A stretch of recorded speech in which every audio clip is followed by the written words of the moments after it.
السلام عليكم ورحمة الله وبركاته. معاكم انجي سكين ودي قناتي. ان شاء الله النهارده هنعمل رز بالشعرية.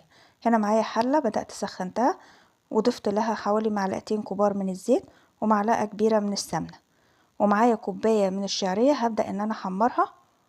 في المرحلة دي بضيف حبهان حصى، هضيف واحدة بس، وببدأ اشوحهم لغاية الشعرية ما بتحمر بنحمرها. بعد كده معايا كوباية ونص من الرز المصري مغسول ومتصفي واقلبهم.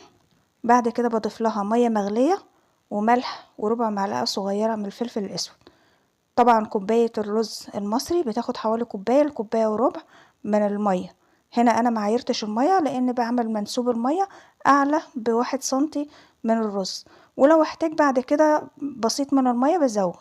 هنا قلبتهم، الرز اتشرب، ببدأ اهدي النار واسيبه لغايه ما يتردد مع نفسه او يستوي على نار هاديه. هنا ظهر بالشكل ده، وده التقديم بتاعه. استودعكم الله الذي لا